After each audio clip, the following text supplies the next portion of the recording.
Hello my friends, welcome to our backyard garden where we study the book of nature. Welcome to our backyard classroom where we learn about the love of God through the spoken word. Welcome to where we learn about He who is the way to the Father. Welcome to where we learn about the love of God. Okay, so today I'd like us to talk about bacteria and viruses. Okay, so there is a type of a virus called bacteriophages. Okay, they feed on bacteria. Okay, they target a specific type of bacteria. Okay, they hunt a certain type of bacteria. So what the macrophages do, they move around inside your body, okay, looking for their victims, and then when they find the bacteria which they are targeting, they will inject their DNA. Okay, they will inject their DNA into the bacteria, okay, and they will fly away. And then that DNA, that virus DNA, okay, from the bacteriophage, it starts, the bacteria, it has its own DNA to make its own, to sustain its life. Okay, it has some components inside its body to sustain its own life. Okay, just like we have cells in our body which sustains our lives. Okay, so what the DNA of the virus do is, it starts to, when it's inside the bacteria, it starts to create copies of itself. Okay, it starts to make copies of the virus inside the bacteria. Okay, until there are many inside, and then they burst open. Okay, and then from the bacteria will die. Okay, and then new viruses will be born. Okay, and they go around infecting. Okay, but why does a virus, okay, and bacteria have such a story to tell? Okay, why? Who is it pointing us to? What does it mean? Okay, where is it pointing us to? Okay, where is the signature of God in all this? Where is the love of Christ? Okay, in this story of the bacteriophage and the bacteria. Okay, so I would like us to read today. I brought my Bible with me here. I'm not a great reader. Okay, so bear with me. We're starting from verse 15. Okay, this is Romans chapter 7 verse 15. Okay, verse 15 to 25. Okay, it's just 10 chapters, 10 verses, sorry. So it says here, I'm trying to zoom in. For I do not understand my own actions, for I do not what I want, but I do the very thing I hate. Now if I do what I do not want, I agree with the law that it is good. Okay, so now it is no longer I who do it, but sin that dwells in me. For I know that nothing good dwells in me, that is in my flesh. For I have the desire to do what is right, but not the ability to carry it out. For I do not do the good I want, but the evil I do not want is what I keep on doing. Okay, it's easy. Now, if I do what I do not want, it is no longer I who do it, but sin that dwells within me. So I find it to be a law that when I want to do right, evil lies close at hand. Okay, for I delight in the law of God in my inner being, but I see in my members another law waging war against the law of my mind and making me captive to the law of sin that dwells in my members. Okay. Oh, wretched man that I am, who will deliver me from this body of death? Okay. Thanks be to God through Jesus Christ our Lord. So then I myself serve the law of God with my mind, but with my flesh I serve the law of sin. Okay.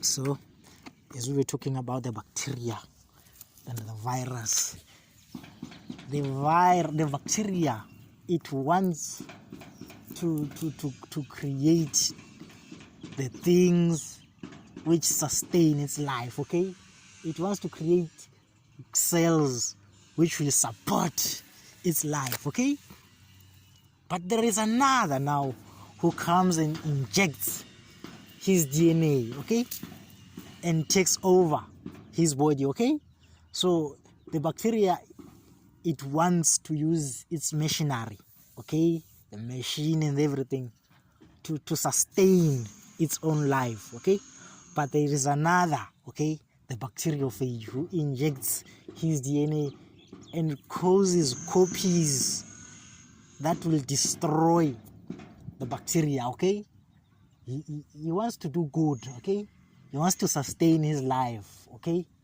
he wants to produce what is right, but in his body there is a virus, a deadly virus, which forces him to do bad things which he doesn't want. Okay, the bacteria, it becomes a captive or a slave. Okay, it is enslaved.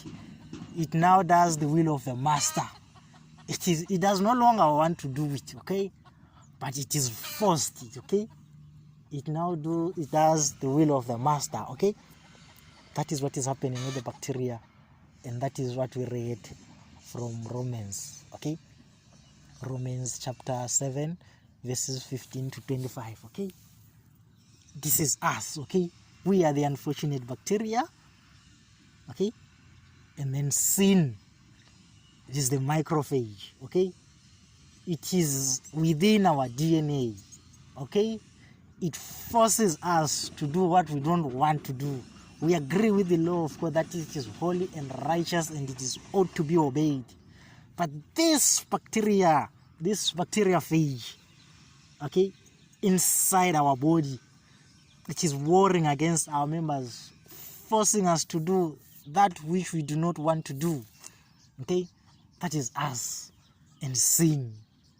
And on the conclusion, let's read the conclusion of the whole matter again, which is verse 25. Thanks be to God through Jesus Christ our Lord. So then I myself serve the law of God with my mind, but with my flesh I serve the law of sin. Okay, so here we see that the saints, they are not perfect. Okay, just like the bacteria, okay, which is infected with the virus. Okay, they are not perfect. They are not perfect. Okay, they do not want, just like drunkards. Drunkards, they do not want to be drunk always, or just like harlots, they do not love their job. Or just like witches, they do not love their job. Or just like thieves and robbers, they do not love their job. Okay, but they are forced Okay, sin is forcing them. They do not want that job. Okay, I remember my pastor when he was giving us this example. He said, okay, if you think that the harlots and the drunkards, they love what they are doing, early in the morning, maybe when you are going to work and you meet a harlot and you know that this lady is a harlot, okay, say to her, yes, hello, you a harlot. She will shout at you and she will even sue you. Okay, she's doing that thing. Okay, she's practicing harlotry and everything, but she doesn't want to be called by that thing. Okay, she doesn't like it, she doesn't love it. Okay, but the bacteriophage inside you, inside her, okay, it forces her. Okay, she doesn't want, but she is forced. Or a drunkard, if you say to the drunkard, hey, you're drunkard, he will fight with you. He will fight with you. Okay, he doesn't want, but he's doing it. Okay, the pastor even gave me this example of, there's that lady who was brought before Jesus while she was naked. When they said, oh, we found this woman committing fornication. Okay, so what do you say? They were carrying stones. Okay, they were carrying stones. She said, she didn't focus on those guys who were carrying stones. She focused on the woman. Okay, he said, when you do some bad things and then you get caught, okay, and then your conscience starts talking, and then the conscience started to say to her, yeah, I've told you that someday they will catch you. Yeah, today they caught you and they are going to kill you. You see, I've always told you to stop this nonsense, but you kept on going. Today you've been caught. Okay, I believe that's the same thing which the robbers or thieves, they go through. Okay, they know someday I'm gonna get caught. Okay, and it won't be nice. Okay, and during that time when they are caught, that conscience starts nagging. I told you, you've been caught. Aha, now what? You're going to die. Okay, but you remember what happened. You remember what happened on that story of that lady. Jesus said, he who is without sin, let him cast the first stone. Okay, and they left. Okay, so these thieves and robbers and drunkards and prostitutes and whatever, they do not love their jobs. They don't like it. Okay, they are embarrassed by it. They hate it. But they have no ability. Okay, they have no ability. Okay, they have no ability. Okay, just like our bacteriophage. Okay, it wants to promote its health. Okay, but the ability is not there. The ability is not there. Okay, so this is where Christ comes in, my friends. This is where the cross comes in. This is where the innocent lamb comes in. Okay, this is where the message of the gospel. Okay, that's the gospel now. This is where Christ comes in. Okay, remember again when Christ, remember I also spoke about the robbers, that they do not love what they are doing. Remember when Christ was crucified, he was crucified with that guy. I believe they were friends of Barabbas, you see. And then the other one who said, oh Lord, remember me when you come into your kingdom. Okay, he was a sinner. Okay, he was a sinner, but he depended, okay, upon the mercy and the righteousness of Christ. Okay, and he was promised a paradise. Okay, that's our story. That's the gospel from the bacteria and the bacteriophage.